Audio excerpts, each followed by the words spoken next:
Good day, ladies and gentlemen. My name is Subramaniam Maslamani. I am a Tamil.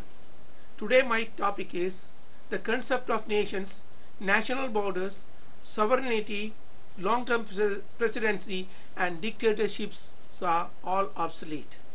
Human rights and human dignity are inalienable rights of the people, and no government has jurisdiction over it.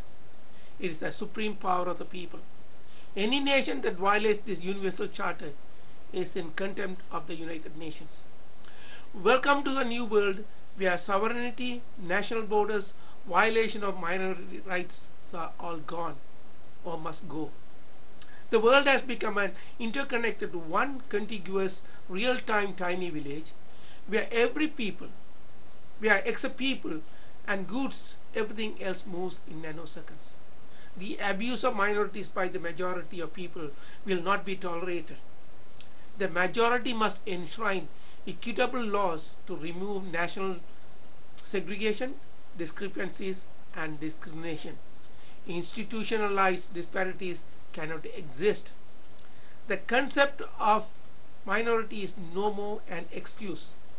Either have an equitable constitution or concede separation of the nation into several nations. Even the concept of government is obsolete, for governments are becoming dysfunctional and are being used by politicians to further their own self-interest. In fact, majorities must stop being majorities, for it does not exist anymore. Due to trans-border connection with people of the same faith, any wrongdoing by the majority can become a problem to the same majority. It's a paradigm shift that people must get used to. What politicians and political scientists must understand is that the average man is well ahead of their knowledge and about their individual freedom and human rights. These people are well ahead of the politician and political scientists who are still entangled with the outdated political model. The utopian model is direct participation of the people in the day-to-day running of the government. The government of the future will be by the people, for the people, of the people, and managed by the people. The conditions of association to form a government will be the same for all. There are no majority, no minority, and precisely because they are the same for all, it is in no one's interest to make it onerous for the other. For whatever one makes it onerous to other will be onerous to the one who made it. This way, we have an equitable, participatory, perpetual democracy. Basically speaking, ownership and tacit, crafty slavery of people will and must come to an end. The United Nations will become a world government with the powers to mobilize military from many countries to go in and fix discrepancies that national governments are not willing to address and alleviate. The national governments are in fact becoming a liability, and all they do is to take away from the hard-working people and give it to the indolent.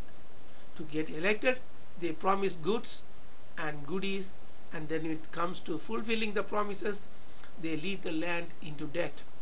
This model has to change. It is not a sustainable form of management. Therefore, governments have to govern less and empower people more. There's only one way to do it. Free the people. Let them be their own masters of their own destiny. Look, we Tamils who are self-managing and self-regulating people came from a selfish, singlist nation of Sri Lanka and found very fertile environment conducive for growing a family, educating the children, and building communities. Today, we are a role model to new immigrants coming to Canada. We came from a racial dictatorship of Sri Lanka to a rational democracies of the West and are contributing to the socio-economic development while we enjoy excellent standard of living. For 2500 years, we live like nervous subjects, no more.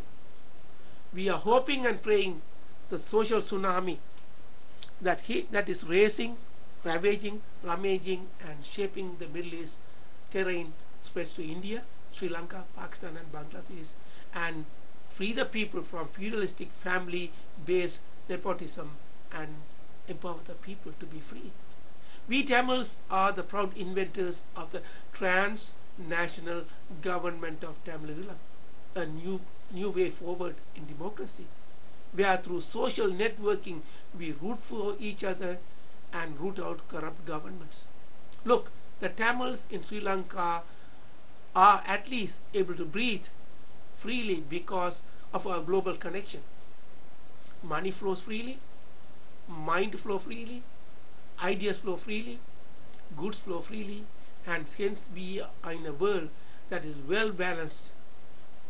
Next time around, if any Sinhalese dare to touch the Tamils, they can visualize what's happening in Libya.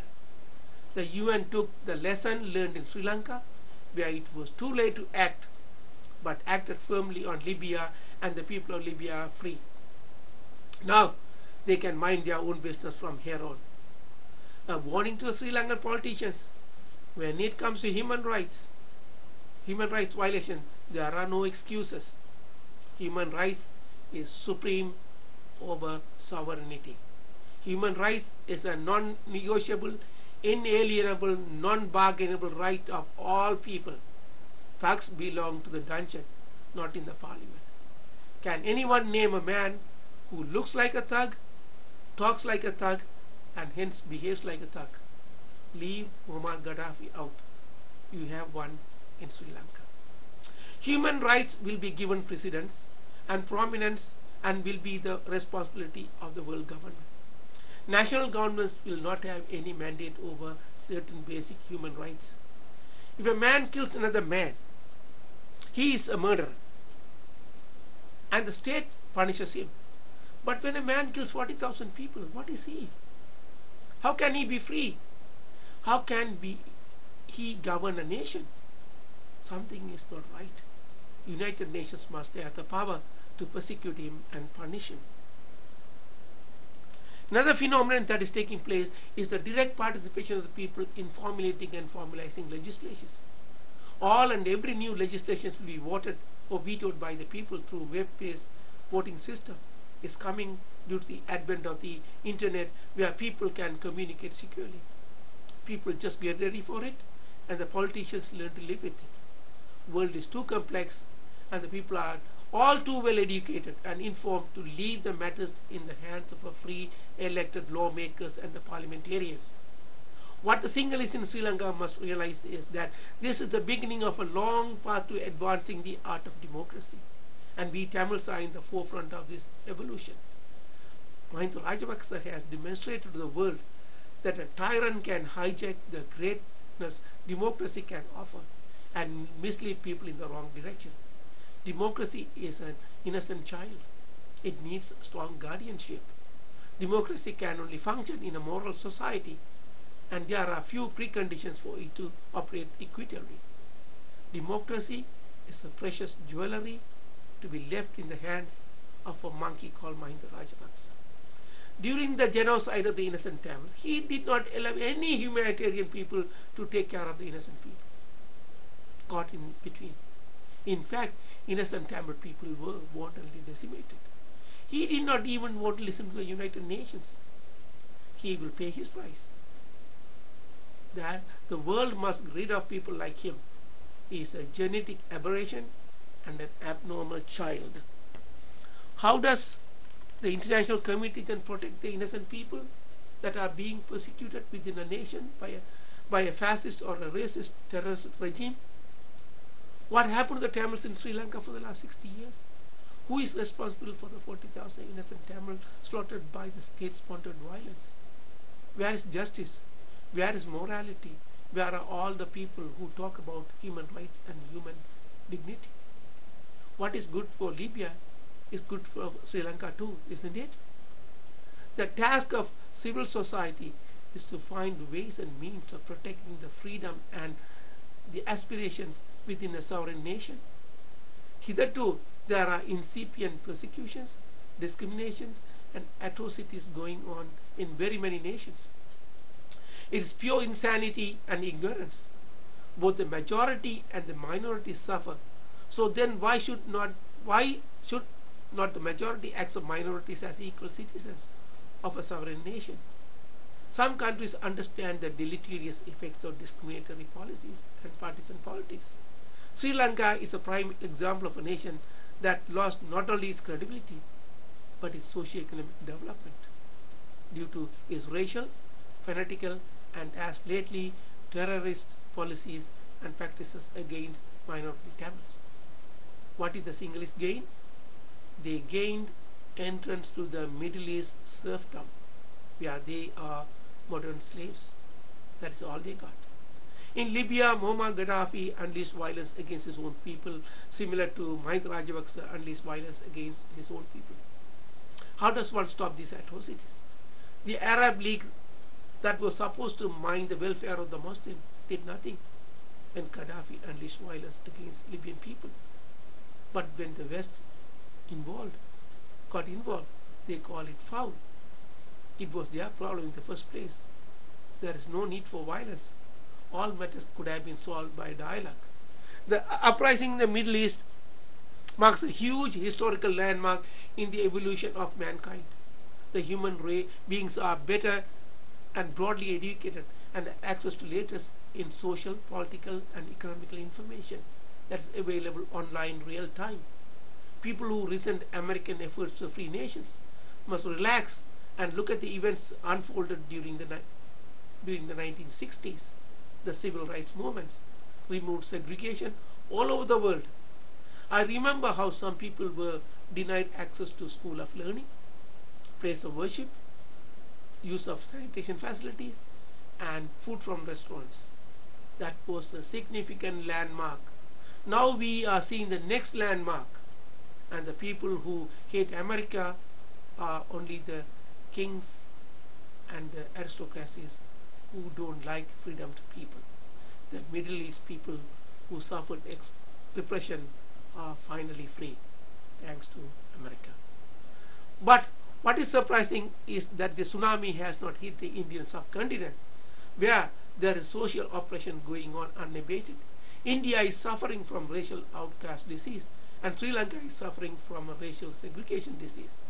In Sri Lanka, the family of Mahinda Rajapaksa is trying to emulate the Middle East system of family rulership.